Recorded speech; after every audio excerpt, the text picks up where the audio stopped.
Hi friends, இன்றைக்கி வீடியோவில் என்ன பார்க்க போகிறீங்க அப்படின்னா ஒரு முக்கியமான வீடியோ. சேனலை வந்து நீங்கள் சப்ஸ்கிரைப் பண்ணுறீங்க, தென் அதே மாதிரி எல்லாமே வந்து நீங்கள் வந்து சம் வீடியோஸ்க்கெலாம் நீங்கள் வந்து பார்ப்பீங்க. ஒரு சில வீடியோஸ்லாம் உங்களுக்கு வரும், இல்லை வராது. ஸோ எல்லா வீடியோஸும் உங்களுக்கு வருதா இல்லையா அப்படிங்கிறத நீங்கள் ஒரே ஒரு ஆப்ஷனை மட்டும் நீங்கள் செக் பண்ணிவிட்டு அதை வந்து செலக்ட் பண்ணாமல் இருந்தீங்கன்னா செலக்ட் பண்ணிக்கோங்க. அப்போ தான் உங்களுக்கு எல்லா வீடியோஸோட நோட்டிஃபிகேஷன் வரும், லைவோட நோட்டிஃபிகேஷன் வரும், ஷார்ட்ஸோட நோட்டிஃபிகேஷன் வரும். ஸோ ஓவரால் எல்லா நோட்டிஃபிகேஷனும் இந்த சேனல்லேருந்து உங்களுக்கு வரும். ஸோ என்னோடய சேனல் நான் வந்து ஆல்ரெடி சப்ஸ்கிரைப் பண்ணியிருக்கேன். இது எங்கள் குட்டி பையனோட ஃபோன். இது குட்டி பையனோட ஃபோன் மீன்ஸ் என்னோடய பழைய ஃபோன் இது.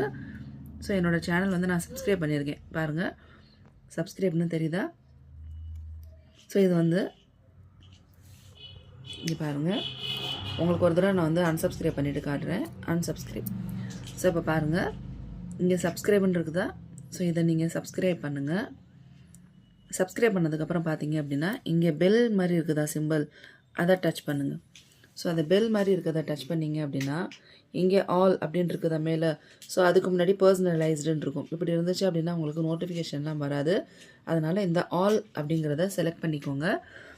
செலக்ட் பண்ணிங்க அப்படின்னா உங்களுக்கு இந்த சேனல்லேருந்து வரக்கூடிய வீடியோஸ், லைவ், ஷார்ட்ஸ் எதுவாக இருந்தாலுமே உங்களுக்கு நோட்டிஃபிகேஷன் வந்துடும் ஃப்ரெண்ட்ஸ். இதுதான் வந்து நான் வந்து வீடியோ போடணும்னு நினச்சிக்கிட்டே இருந்தேன் ரொம்ப நாளாக. ஸோ இந்த டவுட் உங்களுக்கு கிளியராக இருந்தது அப்படின்னா நீங்கள் ட்ரை பண்ணுங்கள்.